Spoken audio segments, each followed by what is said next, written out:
What are you bringing him in here for?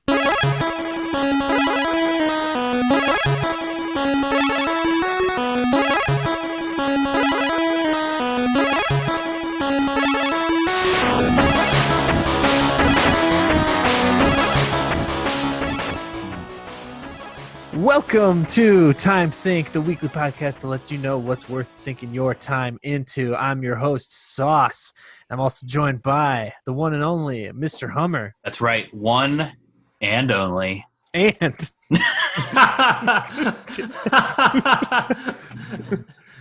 Tito. First off, pop, pop. Second off, how's everyone doing? Hope everyone's doing great out there. We've got a great episode for you this week. All of us have been super busy, so we're going to talk about what's hot. We don't have a whole lot to get into, but we're going to do more of a deeper dive into some of the older stuff you may have missed, talk about some of our pet projects we're working on. So, starting off, I want to pass it off to Mr. Hummer.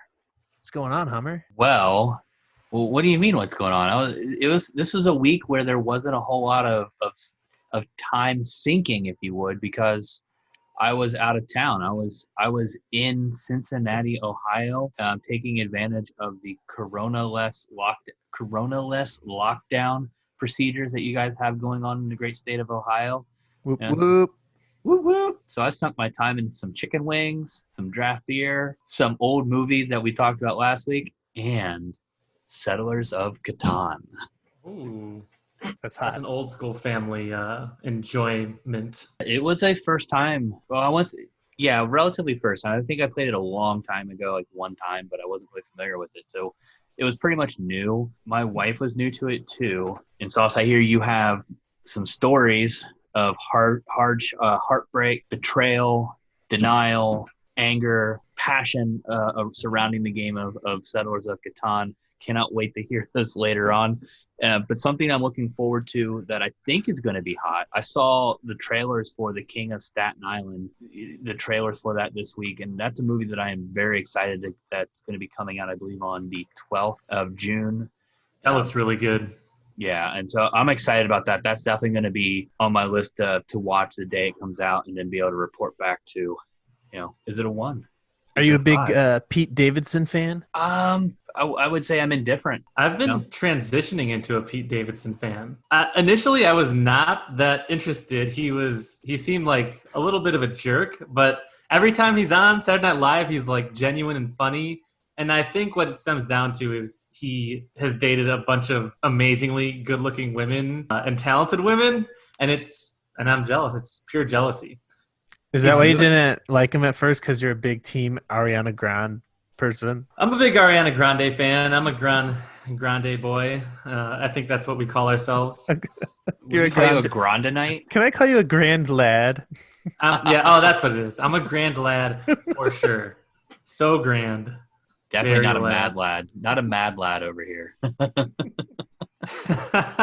But I realized every time he is on SNL, he's hilarious. He's genuine. People he's dated don't have anything negative to say about him. And the people who interact with him all say he's great. He just has a lot of drug issues. He seems really talented and funny guy who has some issues in his past. And he's hopefully not hopefully, but I think this is autobiographical and we'll see those translate into this movie. It looks great. It looks really funny.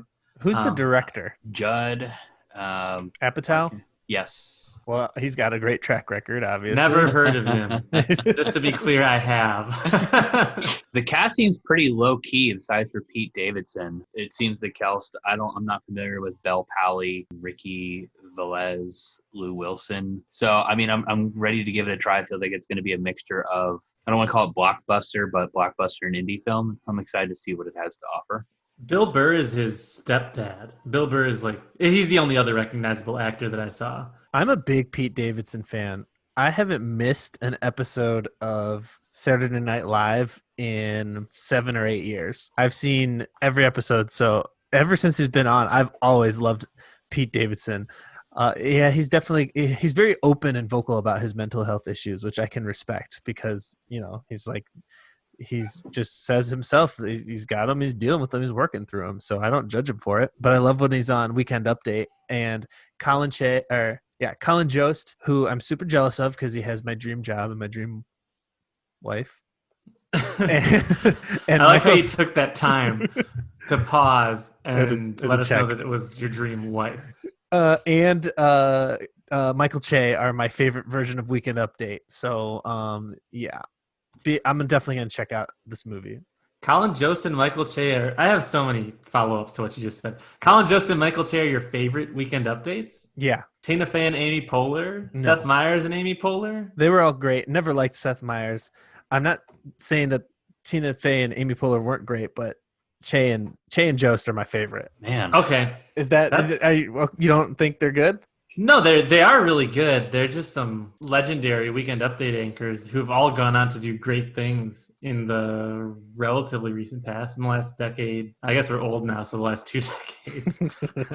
But no, Colin Jost and Michael Che are good. They're good. Are you guys also pumped for Godzilla vs. Kong? Yes. Even though the other Godzilla movie, Tito's eating a banana hilariously, No, I'm not. which is perfect sick reference because we're talking about Kong. Yes, I love any big kaiju movie, although there hasn't been a good one, and the other Godzilla movies were bad. Definitely 2 out of 5s, but I'm hoping this next one will be awesome. All right, so what are you looking more forward to? Black Widow, Top Gun Maverick, Godzilla vs. Kong, Spider-Man 4. I don't know if that really counts fan film. I'm looking at the calendar for the releases for here in 2020, and those 3 kind of stick out. Or I'll throw Tom Clancy's Without Remorse in there. Out of those 4 movies, which ones are you like pecking order of which ones do I want to see? There's only one right answer, by the way. Black Widow. Top Gun. Oh, I'm gonna stick with my answer. So the 3 that jump out are Black Widow, Godzilla, Top Gun, and this is not scripted. This is a surprise. So off the top of my head, the one I probably want to see most is Top Gun. Really? Top Gun's good, man. Yeah, Top Gun. Top Gun Yeah. is a great movie. Some You- might call it Mhm. a perfect movie. You always say Tito's always trying to get me to watch Top Gun with him when we're by ourselves. Dude, it's so good. You should totally do it.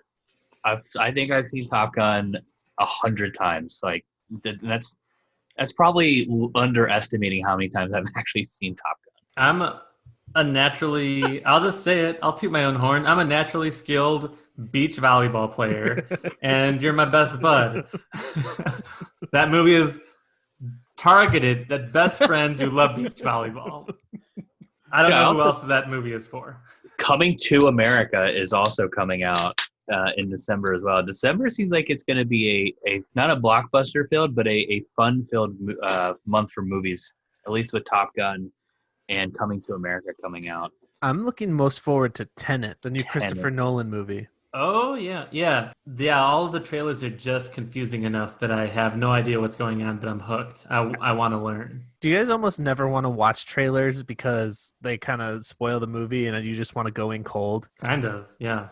I mean, There are very detailed trailers these days. There's a lot of spoilers in trailers these days.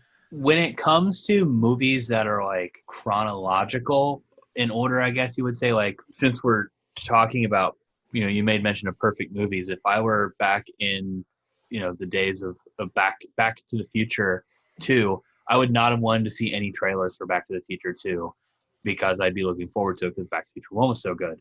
But then, or the same thing going into any of the Avengers movies, I had really zero desire to watch the trailers because I'm like, I don't really want any spoilers if there may exist in Endgame or Infinity War.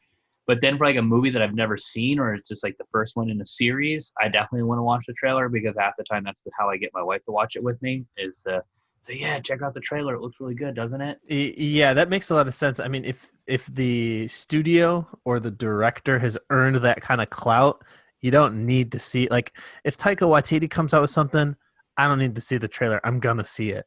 Yeah. Same thing with Christopher Nolan, and any Marvel movie's gonna be good. Yeah. But you're right. Yeah, if it's brand new, I gotta, what is it? What's it about? I went into John Wick blind. I never saw a trailer. I just saw it on. I was like, well, this looks like something to watch, and I'm so glad I never saw anything about it because that movie, I was like, oh my god, this movie's fucking amazing. What a treat. I'm jealous of you. Man, that's awesome. Yeah, John Wick's real good. John Wick is a 5 out of 5. All right, I guess John I'm watching Wick is John a Wick. 5 out of 5. I guess I'm watching John Wick for the first time. Have you never seen John Wick? What? No, that's why I couldn't. The first chapter in the book, Movies and Other Things, I had to skip that chapter because I didn't get the reference to the John Wick's Oh dog. man, sometimes I struggle Wow. with like what we should actually call a 5 because there's some shows, TV shows, movies where I'm like, yeah, this is really good. You should probably watch it ASAP. No, John Wick is a 5. I kind of want to tell you to pause the podcast and watch it, and then we'll come back on in a couple hours. Don't watch any trailers for it either. Just go in blind. Yeah. It's on Hulu. Actually, I think it's on Saturday at 4 p.m., but it's not on demand. That's just fantastic. Dude, not only are you going to watch John Wick, but then you get to watch John Wick 2 and 3. You are in for a good week. Dude, and I'm all caught up. Well, I'm only 2 episodes behind being caught up on Rick and Morty. Oh, nice. Yeah, they just did finish the 4th season. Still great. That's a shame. They should never finish. They should just constantly be putting them out. There should be no breaks. They kind of have the problem with Rick and Morty, and this kind of was the problem with Community, because remember we're a low-key community podcast, is Dan Harmon is kind of like the Ernest Hemingway of comedy writing. I feel like he's being crushed by the weight of his own genius. I'm not. Stop snacking. I haven't seen a drop off though. Like, so since I've been hungry. binge watching all 4 seasons over this like span of basically what is a month, I don't think I've seen any kind of drop off or like even like peaks and valleys in the comedy within the show. I feel like they've done this. It's just been a steady train of really high quality content. Yes, but for you, experience it for the first time this month, yes, absolutely. But if you've watched it since the beginning, there's been a lot of ups and downs with the production. They've stopped production, didn't know if it was going to get picked up, negotiating. Dan Harmon and Justin Roiland were having a lot of issues like making the show and putting it together. So like if you follow like behind the scenes, like Dan Harmon is like almost like the going insane and is like a tortured artist, but he's a genius and I want to watch anything he touches. I love Dan Harmon. See, I was misunderstanding what you were saying. I was thinking you were saying like, well, he's a genius, but he's like almost like he's running out of stuff. I'm like, I don't think he's running out of anything. Yeah, no, he's not.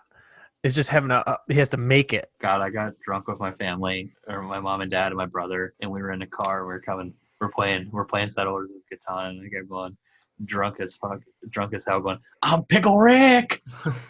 And finally, like my brother gets it, and I started doing, I guess, a Rick and Morty impression, and my brother thought it was actually really good, and because like the next morning he comes, he's like, do it again. I'm like, no. And then my dad goes, what were you screaming last night? And so I had to go and explain my dad Rick and Morty, and I was like, you got to watch it. So this is also now a low-key Rick and Morty podcast. Oh. I'm interested. Sounds like it's becoming a low-key Dan Harmon fan cast. Yeah. I'm not mad about it. So Tito, what I've been super busy this week with work, so I haven't got to check out a lot of new stuff, but I did watch the first 2 episodes of Space Force. Did you get to finish Space Force? Yeah, I watched the whole thing. Okay, I'll give you my full thoughts. Yeah, let me. So for after the first 2 episodes, obviously, Steve Carell is a comedic genius, but I haven't been sold on it. Although the second episode is definitely funnier than the first episode, and it's got Ben Schwartz, who I'm a big Ben Schwartz fan, John, aka John Ralphio. I'm wondering if it's gonna get better. So I've watched all 10 episodes. I watched the full season, and I'm very conflicted about this show because it's the first like TV show for Steve Carell where he returns and he's the main character, and he's brilliant. He's a comedic genius. He's hilarious. He's very charming. Like he's everything in his role. He's great, and the cast is awesome. Like you said, Ben Schwartz, John Malkovich. There's Jane Lynch is in it. There's a whole bunch of like really great characters. Even the cameos are awesome. And so there's a lot of individual great performances, individual great jokes, but the overall writing is really not great for the whole season. Which is interesting because it's made by Greg Daniels, who made the American version of The Office. Yeah. I've been so conflicted because I wanted to like this show so much. Like I really wanted to, and I watched it till the end. But there are some story arcs that don't make sense by the end. You kind of get to it. You kind of get to the end of some of the character story arcs by the end of the first season, and you're like, what are you trying to say with this character? What are you trying to like? What are you trying to say with this character? What is this character trying to accomplish? What did this character learn during the season? And is this even funny? What's happening to this character? This is, I'll just say, soft spoilers from here on out. His relationship and what he does with his wife going up until the end of the season is something they do later in the season where they try to, it's somewhat, I'd say, controversial, and they try to make it like charming and sympathetic. But I was watching it with my wife, and I was like, please don't ever do that. I would not be on board with it. I don't know. And then there are just like plot holes where you have to just mentally piece out to make certain things in the show work.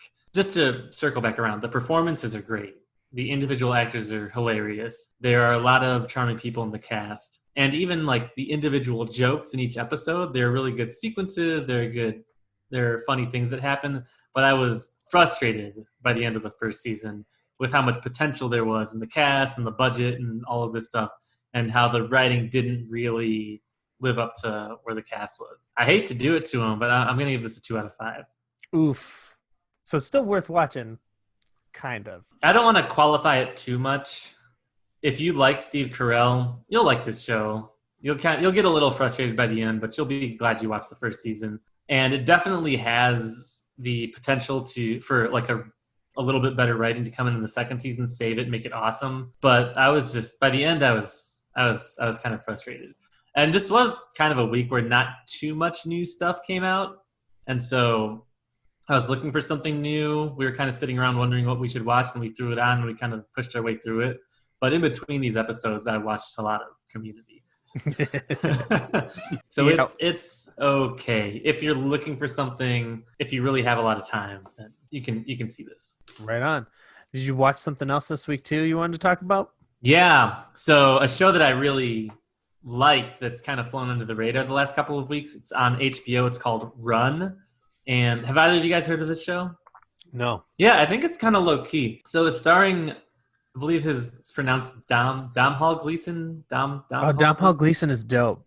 Yeah, he's in the new Star Wars trilogy. He's one of the good characters. He's what's his name? You literally named his worst role. But I'm talking about his best role. Oh wow. Yeah. He's also in Peter Rabbit. He's also in Harry Potter. Oh, he is in Harry Potter. He's also Anyway, in Black Mirror. Sorry. Harry Potter. So the premise, Whole podcast needs to be on Harry Potter. By the way, we need to do a whole podcast, 2 podcasts, start to finish, on Harry Potter 1 all the way through movie 1,000. coming next week, starting up the Harry Potter cast. And by the Who's end hot? of the Who's episode not? arc, at the end of the episode arc, you find out which one of us is gay. Are you a Hermione or are you a Harry? Hint: he likes his sauce.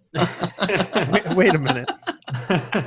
So the premise of Run is it centers entirely around this man and this woman. You start with them leading 2 separate lives. You find out that they were in love like 10 or 15 years ago, and they broke up, they split off. The woman has a family, the man is doing his own thing. And basically they made this deal when they broke up that if any of them ever texted just the single word run to the other one, the other person responded back with run, they would meet on this train. They would drop everything they were doing. They would meet on this train. They would stay together for a week. And then at the end of the week, they would decide whether or not they would just like leave their previous life behind and be together. I won't do any spoilers for this one because I really liked this show, and I think that you guys should both check it out. What's it on? It's on HBO. The finale wasn't this past weekend, but I think 2 weekends ago. I just finished watching it this last week, and it's very good. It's really good. I'm trying to think of what I can tell you without giving you spoilers. I mean, that's good because it sounds good. And frankly, my wife and I feel like we have run out of stuff to watch, even though that's impossible. Because we literally we're watching The Sopranos, and I know it's a great show. I know it's a classic show, but I would like to watch something maybe, from this decade, and I think this one's actually going to be an easy sell because I'm looking at the main actor and I can't think of his name. Because Domhnall Gleeson's a stud. Yeah, dude. About Time, great movie. Every episode, I was watching it serialized, so I was watching it week by week, and every episode ends on a cliffhanger, and I couldn't wait to watch it the next week. It was awesome. So I shouldn't finish Space Force, and I should watch Run instead. Yes. Yep.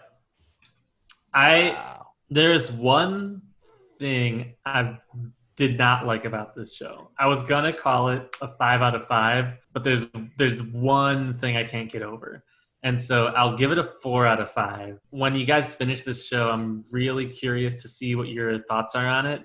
But you could definitely watch it with your ladies or with your men's for all the other people out there listening to the show. And are you saying that because they have a beach volleyball scene, or at what point is the beach? What episode? Does Domhnall Gleeson hang dong? He does. Yeah, I'm not going to tell you. Yes. I'm not going to say yes. You got to watch the show. I'm basing it solely off of that. Are there gay lovers in the show? You watch it and you tell me. One non-spoiler thing I can tell you that might interest some people in the show is Phoebe Waller-Bridges of Fleabag. Oh, Dave loves her. Phoebe Waller-Bridges is a producer for this show, and she's actually in the show. She shows up later in the season, and everything she does is I'm a huge fan of hers. Yes. Killing Eve, Fleabag, and now this show. It's really strong. So if you're a fan of hers, just another reason to watch it.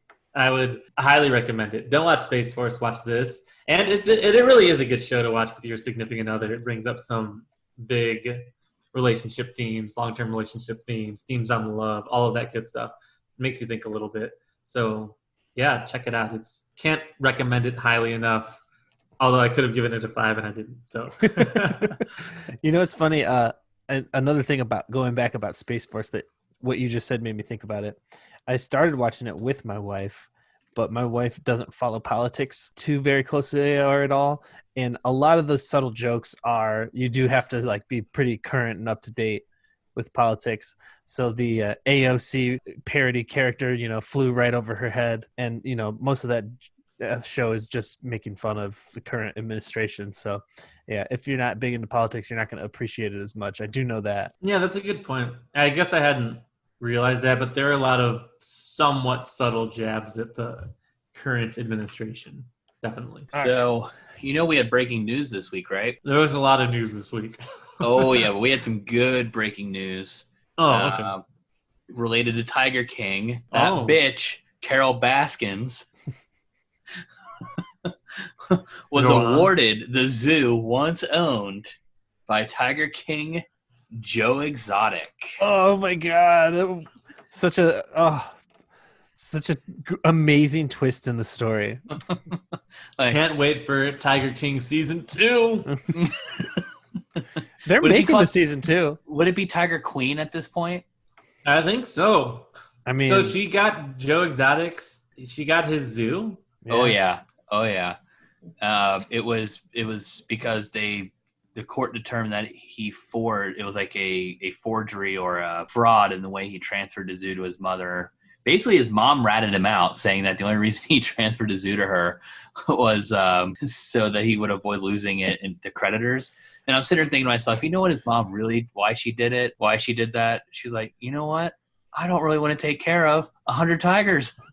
Yeah, they addressed that in the show, how he moved it into her name and she didn't know, and he was just making her sign stuff because that was back when he was owed Carol Baskin millions of dollars and needed to sell off those assets. So that's hilarious. I thought that's a KO, man.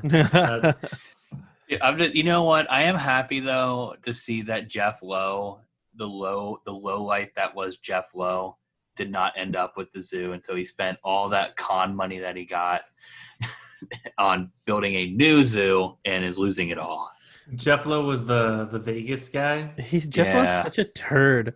Take that, Jeff Lowe. I work with a guy that basically dresses like him and is in my organization. What's his name? Here's his name and address. His name is Tito. Oh man.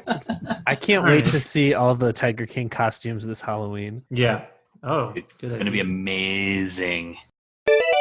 All right, so some of the stuff that is older that maybe you haven't got a chance to check out.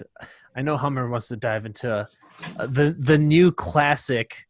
Lay it on us, Hummer. Dude, Settlers of Catan, that game, like, I don't get it. Like, it's not a game that you would think of that can screw people over.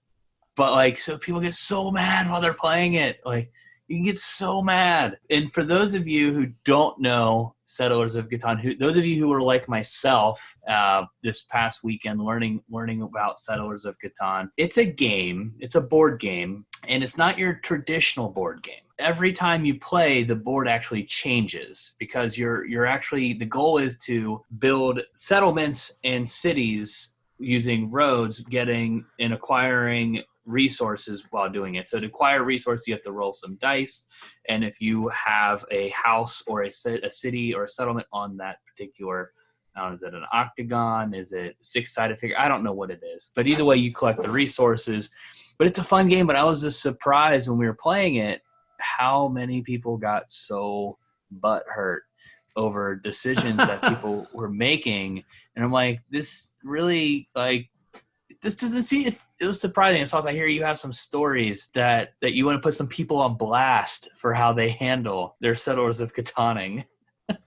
Settlers of Catan. Is it Catan or Catan? Because I always called it Catan. I think it's Catan. I'm just putting the Cincinnati twang into it. You can go either way. Catan ruins friendships. My circle of friends take this game extremely seriously, and it has caused numerous fights and rifts because people don't know who to fucking trade with and don't do it right. How do they not trade right? There's some very manipulative friends that I have, and the No, Sauce has. Yeah, and there's some other elements. I mean, I don't want to go through the whole rule books of Catan, but essentially when you're getting these resource cards at the beginning of every turn after you roll the dice, you have the ability to trade other players for resources that you need. So for instance, I think there's 4 or 5 resources. You have lumber, you have brick, you have wheat, you have stone, and then you have sheep. And you need certain combinations of these resources in order to build a road or a settlement and to grow. And the ultimate goal of the game is to get 10 points. So if I have on my houses, I only have the ability to get wheat, sheep, and stone, I might need to trade for lumber or wheat. And so I could go to Sauce and say, Sauce, I know I need lumber, I need some wood, give me that sweet wood. And Sauce can be like, I'll give you that sweet wood. That's the only proper way to ask for it. Only after a game of volleyball. But yeah, no, I mean, it's a really fun game, and it's like, it's strategy you can play, but it's not like overall like crazy strategy where you have to sit there and think. Games can take a pretty long time, but in general, I think they should last about an hour. Yeah, so when you play with our friends, we have one very specific friend. We'll call him, I don't know, Big Cheddar, not Tuna. But this gentleman will actively try to ruin everyone's enjoyment so that they can win by either finding the most easily manipulated person in the game and try to trick them into not trading with whoever's winning. It's a scorched earth strategy for him. Yes. It usually ends up in us all yelling at each other for, don't trade with Tito because he's going to win, you fucking idiot. Or just lots of yelling and plotting and betrayal. It's pretty fun. I love it. It's a good game. I'm getting really angry at him right now. It's funny, like you say that, because like we were doing that stuff too, and people weren't really getting angry at that. But my wife just takes this game where like she'll let everybody do this. She's like, yeah, go for Sean. He's winning. And then she'll like it's like she's like just sliding into it and getting. We call them the fun cards, the cards that have like the knights and where you're able to steal wheat from or steal a card from another player. Oh, those are fun. Yeah, so I call them fun cards. But my wife, what she would do is like as she had like 5 or 6 points very quietly, and someone else was sitting at like 8, all of a sudden she would just start buying those fun cards, and like she'd collect herself a victory point here. She'd get her night card. She'd start playing them. Next thing you know, out of nowhere, Julia just wins the game. She won like 2 out of 3 games doing this. And I'm like, man, maybe I should do that strategy. I'm the one who plays Scorched Earth. Women be shopping, man. they're gonna be buying those. They're gonna be buying those fun cards, and that's how they get you. You got any good Catan stories, Tito? The friend that I think of when I think of a very dastardly Catan player is under the radar. First off, my wife fancies herself a really good Catan player. I think that she's probably the second best Catan player in our house. And I will say she's played with us in the past and found it frustrating because she's not quite as ruthless as Big Cheddar. You got to do what it takes to win. And, so my wife does not like to play with us because we get way too into it. And she's smart. She's playing the game. But she doesn't want to like get down and dirty and just start arguing with everybody. So Catan's a fun game if you win. If you're the person standing on the burnt trash heap at the end of the game, like it's the best feeling in the world. But when you get in there, you've got to be willing to lose at least one relationship at the table. It gets me. One of our friends always, every game too, always, it doesn't matter it's when he loses, will always hit us with the post-game recap of here's exactly what needed to happen for me to have won. Yes, there's someone really likes to give a post-game recap. Isn't that though? Isn't there someone like that with every board game? Like someone goes through and like, man, if this would have happened, I would have won. Or if you would have done this, I would have won. Yeah, imagine that, but like a 20-minute spiel. Sometimes there's a whole family of these people who. I wonder if you can play this game virtually online. You can. I don't know why we're not doing it. I think it's on Xbox. It's definitely on your phone. Yeah, we could definitely do it one night. It's a perfect quarantine game that you could play online, like through like Zoom or something. Hey, just because I'm still in quarantine. We should do that for sure. Yeah, we should definitely do that. So what are you going to give your first Catan experience? What are you going to rate it for people, if they should play it or not?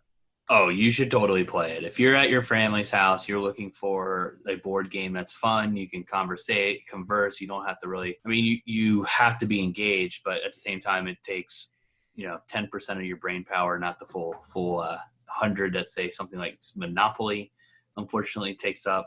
Talking about some arguments from there, but it's also not a card game, which is nice too. So it's a little different than say playing euchre or hearts or getting into the dirty and playing some poker. So if you're looking for a good board game, I'm definitely giving the Catan universe a good 4. Yeah, it's fun, man. Let's look into some online play. I kind of want to jump into a game with you guys.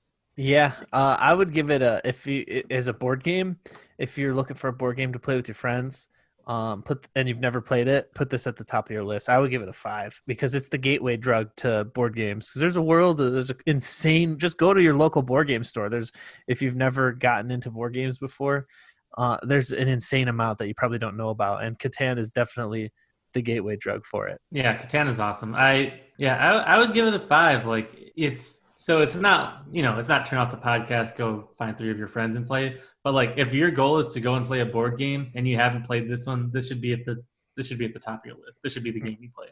You also need to play with 4 people, and there's an expansion you can play with 6, but you need at least 4. We did the expansion. It definitely adds some time to the game. Yeah.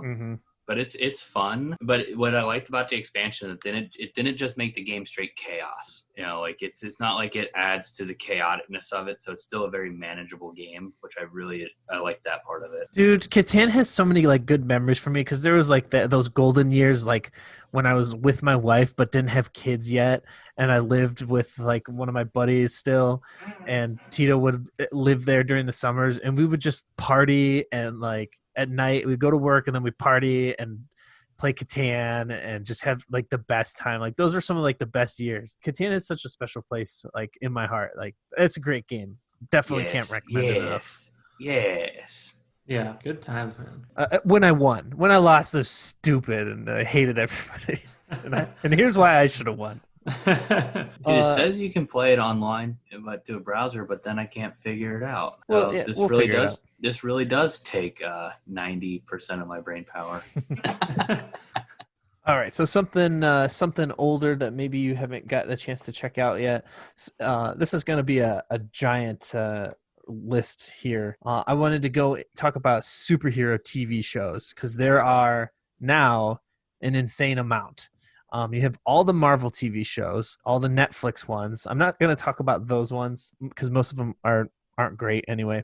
But and there's a lot of CW ones, which are all, I don't know why DC chose to make their superhero shows into like these teenaged angsty TV shows. I'm not going to talk about those ones, but there's some really good superhero TV shows out on different services. So FX did Legion. Have you guys seen Legion? I haven't finished the first season. I keep trying to watch it, and I started watching it with my wife, but she wasn't as interested, and so we kind of trailed off. So what I want to do is rank all the different other non-Marvel, non-CW universe superhero TV shows if you're looking for a good show to watch, because there's Legion, super trippy. There's Umbrella Academy on Netflix. There's The Boys on Amazon Prime. And there's Doom Patrol, which just recently became available on HBO Max. Because before it was locked behind DC's like own streaming service, which is expensive. And why would you buy a DC streaming service for like 2 shows? But now that it's available on HBO, I finally finished it. It's Doom Patrol is 15 episodes, which is weird because most seasons are like either 10 episodes or like 24 episodes. It's 15 hour-long episodes. It's super weird. It's super zany. It almost has like a Deadpool-y style of comedy. But what I love is that the villain is played by Alan Tudyk. Steve the Pirate. Yes, he's Steve the Pirate. Alan Tudyk is an amazing voice actor. He's been in so many different shows that you probably don't realize. He does the robot in Rogue One. He's the voice of the robot. Oh. Have you seen Wreck-It Ralph? Yes. He's King Candy. Oh, nice. I love Wreck-It Ralph. I'm just quoting some of these different roles because of his range. What else? He's in Firefly. He's which is one of his most popular roles. Firefly, just like I feel like I've read somewhere that Firefly got voted as like the best sci-fi show of all time. Ooh, that's a whole episode right there. Which it's like, I'm not disagreeing with anybody who voted that either. I'm not going to go out there and proclaim that at the top of my chest, but I definitely think it's up there. Like that's what we call a can of worms right there. It is, because like it deserved more than what it got. That's for sure. We'll put a pin in that, and we're definitely going to come back to that. But so in Doom Patrol, he is the villain, and his superpower is he has omniscience. So he is the narrator for the show while being the villain of the show, and also has like the power to use flashbacks and alter things. So it's very it's like a really good playground for writers to mess around with. It's really interesting. It's really a higher budget than you would think too. I enjoyed it a lot. Brendan Fraser made his comeback in this show. A couple other actors, Timothy Dalton, who's fantastic in everything he's in. Do you guys know who Timothy Dalton is? He was a James Bond at one point. Yes, the best one. Never mind. He's Timothy Dalton is fantastic in Penny Dreadful. If you guys have seen that, yeah, Timothy Dalton is amazing. Other not as big names. So out of all these shows, out of the ones I listed, I would probably spend my time on Doom Patrol. I don't want to give it a 5 out of 5 because the cyborg character is kind of lame, and it's long. This is 15 one-hour episodes.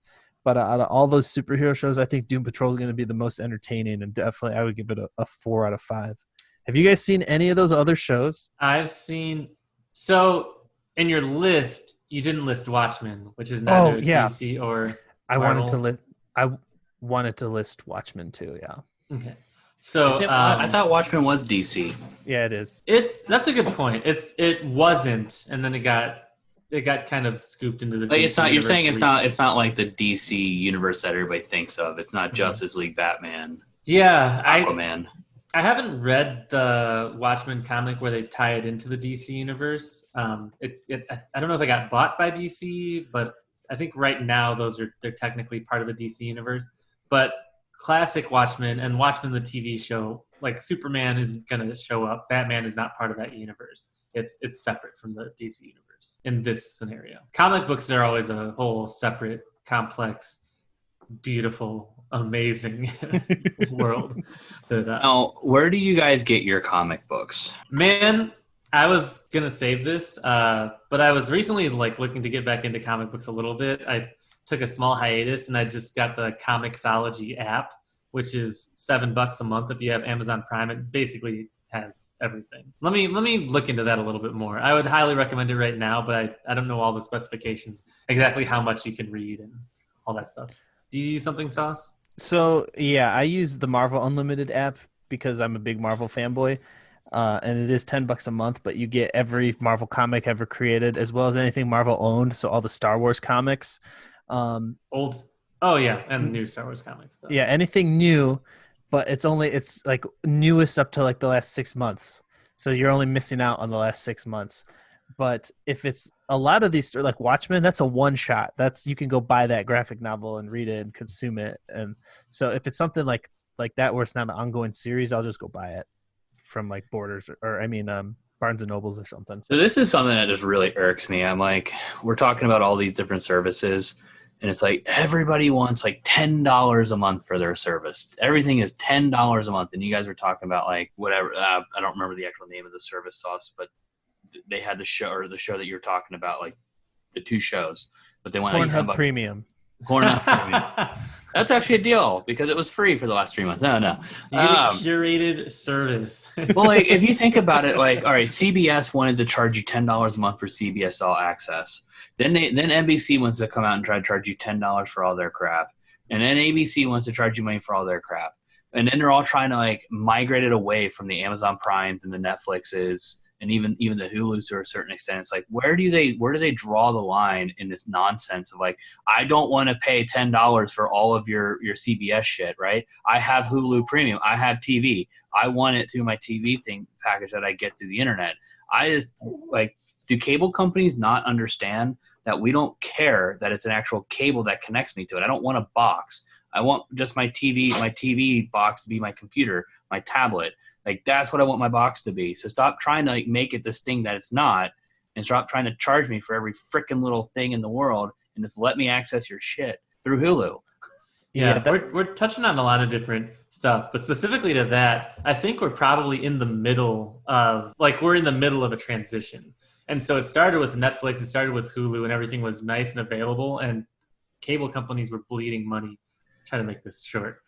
Cable companies were bleeding money, and now everyone is trying to get theirs. Like they're trying to salvage their business and get their chunk of change. And so the big networks are producing high quality shows, and they just don't want to give them away anymore. But I think like the highest quality stuff, like it's a curated experience. So I don't subscribe to ABC Premium or whatever. I don't either. It irks because I'm like, I go to Marvel and like this sounds really cool, but then it's another $10 a month. I mean, that's just the trend of capitalism. That's everything is going to. That's where the money's at. So everything that you know and love is going to try to generate some sort of subscription service because that's one of the best and easiest ways to get money, from your toothbrush to your meals to your razor that you're shaving with. I mean, you're just going to see more and more of that. So that's not going to change. And just to clarify, we will be transitioning to $2.50 a podcast starting next month. Well, it's okay, but I did bring. I really brought this up just so I could low key slip this in there. This is a low key PC gaming podcast now. God damn it! PC gaming costs you no monthly subscription service like Xbox Live. Gotta have internet. You gotta have internet for Xbox too. Shut up. So back to superhero TV shows. Bam. We were talking about Watchmen. Watchmen is probably number 2 on the list. That show is, I don't know. I mean, they're all good. Okay, like if you're you're gonna pick one to watch out of all of them, you're gonna get, I think, the most enjoyment out of Doom Patrol. But the Watchmen is so good. But you have to have like read the comic book or watch the first movie. And The Boys is absolutely fantastic as well, but it's super graphic and you might not be into the kind of subject matter that it tackles. And the comic book's even more fucked up. It's like Yeah, super, The Boys is intense. super graphic. Have you seen The Boys, Hummer? Mm-mm. You would like it. It is really good. It's graphic, but it's really good. It is The very Boys. good. What's that on? That's on Amazon. Amazon. See, and here's where like I'm complaining about all this, but I have Amazon, I have Netflix, I have Hulu, I have Xbox Live, I have Apple HBO. Music, I have HBO. Like, I'm just like counting down like how many hundreds of dollars I spend a month on freaking Man, subscription services. King in the castle over there. You know what? We do it. We take this bullet subscription service bullet for you so that, we can tell you where to spend your time and money. And if you Absolutely. want us to review your streaming service, we will sell out for not that much. Actually, I mean, that's actually a good idea maybe for another episode because, like, I don't know where you guys get your TV from. I know personally I'm a Hulu TV person. Like, I use Hulu TV, but I have used DirecTV, the Now or whatever it was, their cable cutting service. So we cut cable about 3 years ago, so we haven't had a traditional cable plan, but, like, we had Xfinity out here in Philadelphia, and then we tried DirecTV, and then I went to Hulu, frankly, just because of the free trial. And if I didn't like it, I was going to try a PlayStation and or Google. And frankly, I ended up liking Hulu, and I never switched. So if you guys are using it, that's a whole other topic of which pay TV streaming service to use. Because frankly, I'm sick of my friends, and if you're out there, you can hear this. I'm sick of y'all asking for my Hulu password because I can't give it out. Yeah, Because I only get 2 screens. Real quick, so you like Doom Patrol more than Watchmen? Yes. That's amazing. So Watchmen, man, I would say Watchmen is personally a 5 out of 5. I think it's like a perfect season of TV. Even if you have the background, it adds a little bit more to it, but it's like an 8-episode story arc. It's so good. It really ties everything up so nicely. Watchmen is really great. I will say, because you recommended it, I watched the pilot of Doom Patrol and about half an hour before we started the podcast of the second episode. And the pilot of Doom Patrol is like, it's a banger. Like the first line in the episode, and you don't realize that the villain is the omniscient narrator until the end of the first episode. But the first line of the episode is, "Are you ready? Are you ready for a show about superheroes? For another show about superheroes?"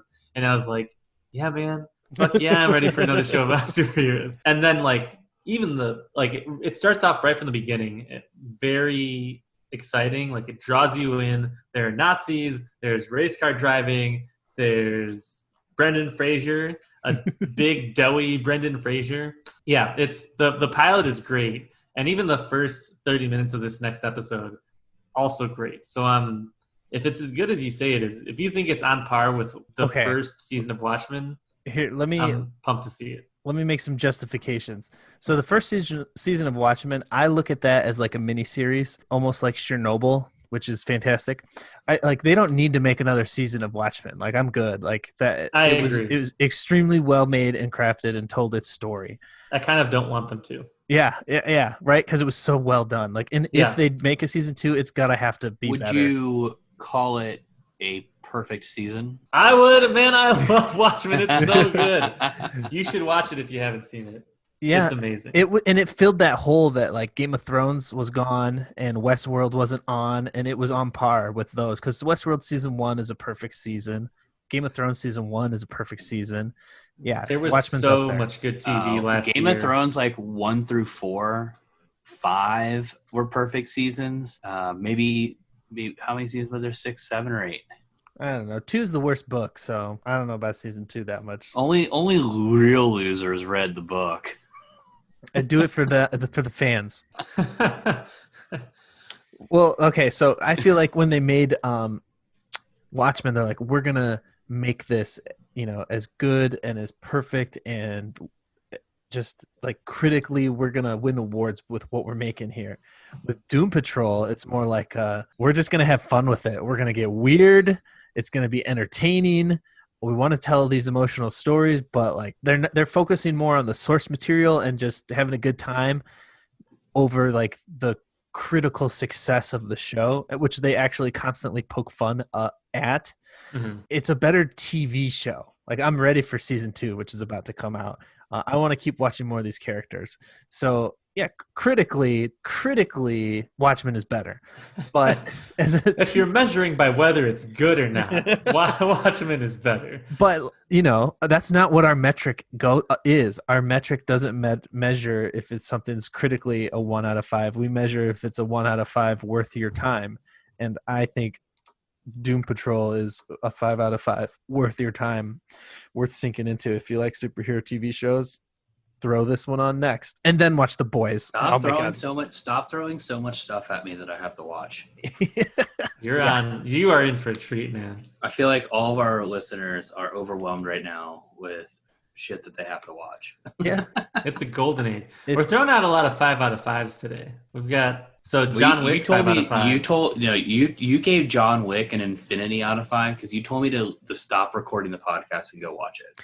Yeah. So now that we're back, how did you like it? Greatest movie of all time. Oh my god, yeah. Out of everything we talked about, you specifically, Hummer, need to watch John Wick. I kind of don't want to build it up anymore. I kind of just want to.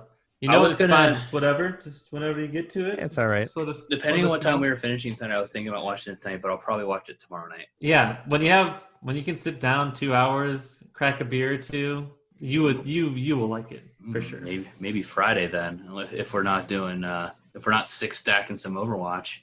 Ooh, that's also a 5 out of 5. Playing Overwatch with us is 5 out of 5. You had my curiosity.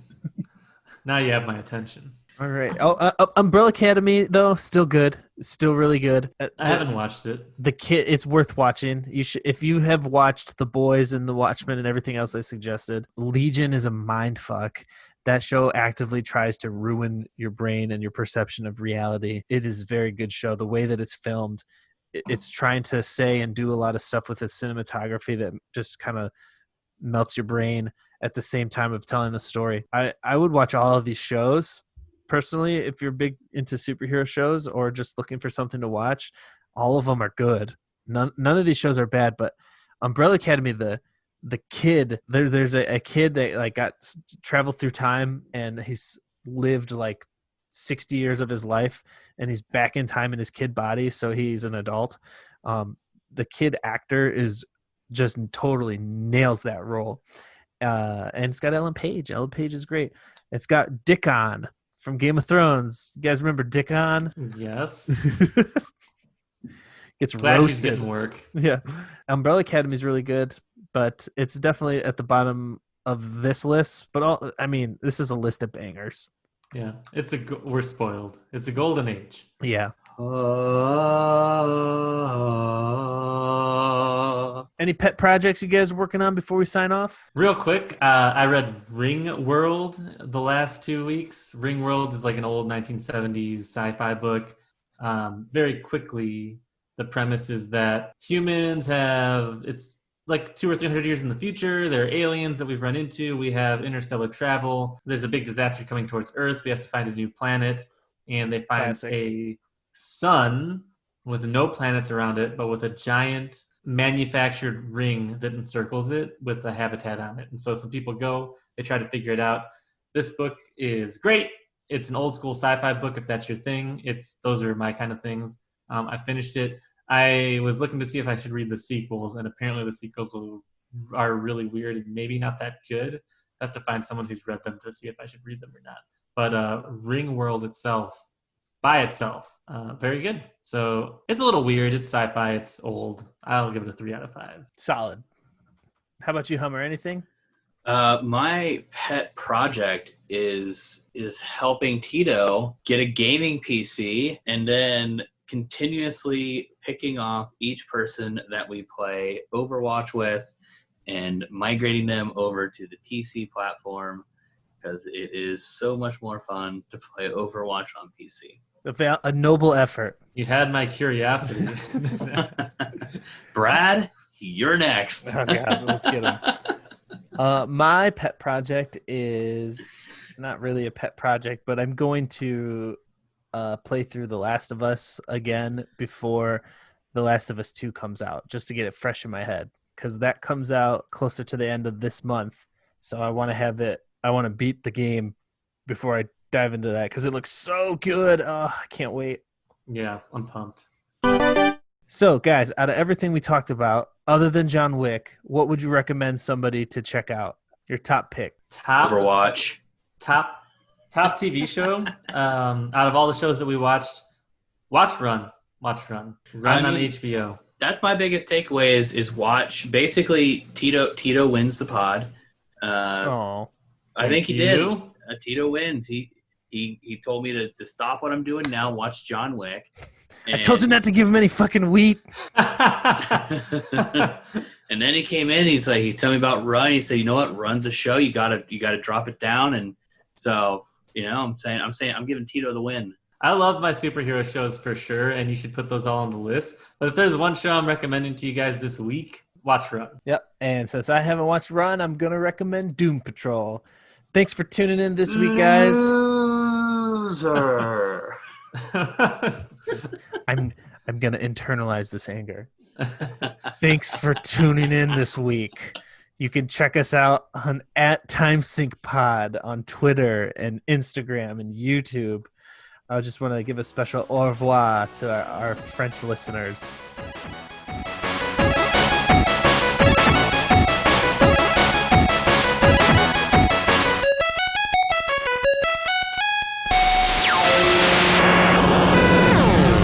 That's it.